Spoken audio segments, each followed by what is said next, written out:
He doesn't have punching power. Give me a break. Have you seen him fight? You can't fight. So why did he accept this fight? Well, it's a world title fight. It's the biggest fight in the world. He wants to make money. Why else? But you know, he doesn't think about winning. I don't care what he thinks. I know I have my guys. We're in a fight right now. You're saying what if, what if, what if? We're here. It's here now. Okay, it's the world title fight. So that is the question.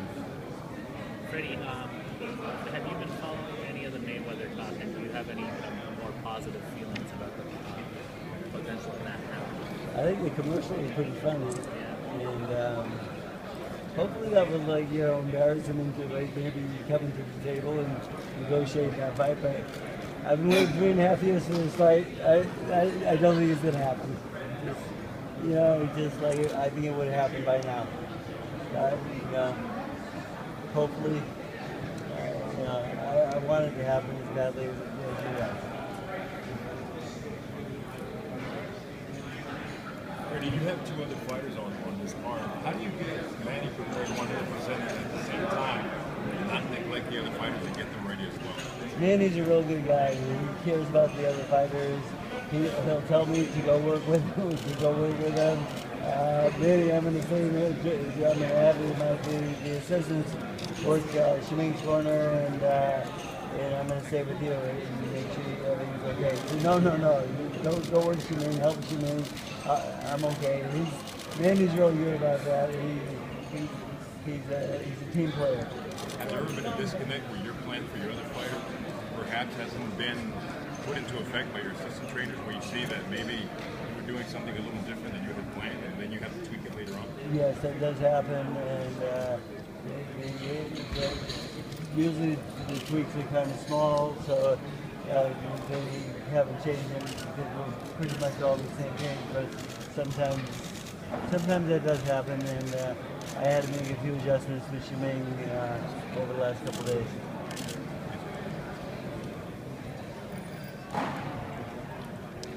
Where do you think this is Manny's best chance of a knockout victory for a few years? Well, the way everything's been going in training camp, the way he's punching, the way he's hitting me on the mitts, and yeah, he's doing real well, and I think he really deep down wants to win by knockout, and kind of quiet everyone down a little bit about how he hasn't knocked anyone out in a while.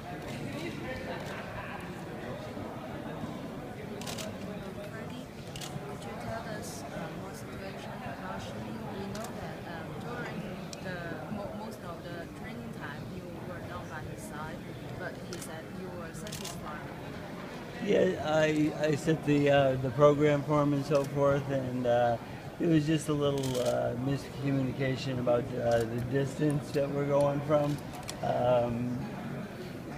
They had him going from a little bit shorter distance off the angles, and I wanted him a little more distance off the angles, so he had room to punch and not smother his punches.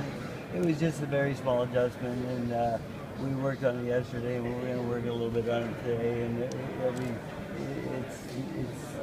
it's just the interpretation of him understanding what they were trying to say, and sometimes the language barrier does hurt us in those moments. So, but he understands what I want, and we're going to work on that a little bit more today.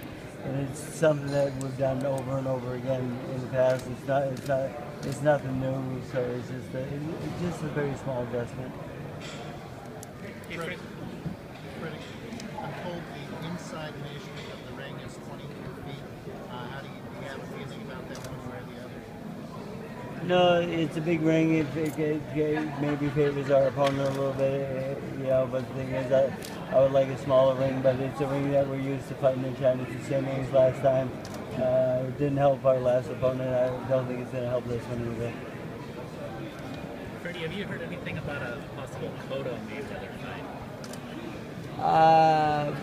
Yes, I've heard a little bit of rumor about that because Miguel Cotto told me if I was in this kind of shape, Freddie, from when I fought Mayweather, I would have knocked him out, and I let people know about that, and I guess he got back to Mayweather, so there was some talk about that happening, but right now we're kind of focusing on getting that Canelo Alvarez fight, and I think that's a big fight for Miguel right now. That's the best fight for him at this point. But I have heard about that, yes, but I don't know how far along the negotiations are, if there are any at all. He may be locked in HBO. I don't think so. I think Miguel's free. He's really good at that. So he can. I think he can take the best offer out there, because I don't think he has any options with anyone at this point. Freddie, is there anything about Chris that you find extraordinary, or do you see him as a good fighter who just finds himself in an extraordinary situation? You know, when he fought Ruslan, he showed a lot of heart, a lot of balls. He got up, he was hurt really bad, his eye was shut and so forth. But, you know, Ruslan's a good young fighter, but he's still very young, you know. And the thing is, he blew the Bradley fight because he overdid it, and he blew that fight because he didn't really know what to do with the 2 knockdowns, you know, because he gets so tired trying to finish guys and so forth. Ruslan's a heavy puncher and so forth, but he's not Manny Pacquiao, and Manny Pacquiao is a much better boxer, much smarter, much more experienced. When Manny knocks the guy down twice, he knows what to do with it, believe me.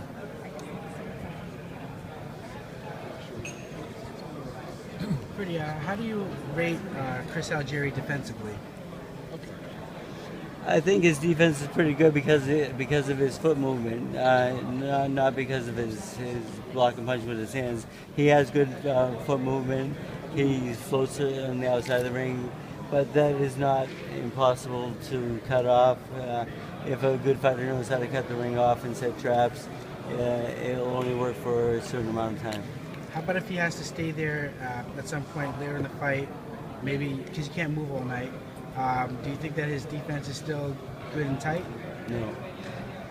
It's Manny speed, no problem.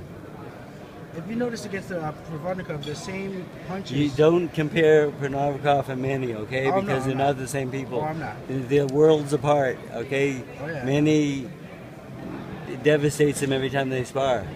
Okay, I mean, Ruslan's a good young fighter with every punch. He's not Manny Pacquiao. Don't compare the two. I don't think it's fair. No, I'm not. But I'm saying that against Provodnikov, you saw that the same, Algieri kept getting caught with the same wide swinging punches. They didn't really make an adjustment. Do you think that he will come out as a different fighter on that fight? Or well, Manny doesn't throw wide swinging punches like Ruslan does, so I don't think that's going to really happen. I think he's got to look at other. He's going to look at more of the speed aspect because, you know, people say that Manny's fast on TV and so forth, and they can't really judge that until you get in the ring with him. When you're in the ring with that speed, it's a much different place. It's much harder to judge than just the TV, watching it on TV. And I think he'll be overwhelmed by the speed right away. Do you know what weight you want? What weight do you expect Manny to come in at? About 42. After breakfast and lunch. Well, this time after breakfast alone because it's early weigh-in. So they only have time for one meal. So it's almost like he's 40 already. He's been in the 30s a couple times in training camp already. So I try to send him home sometimes, but that's impossible. So I just make the adjustments in the workout and make it a little bit lighter when he gets too low in weight, and I tell him to go home and have a good steak. So he eats very well. If an extraordinary opportunity came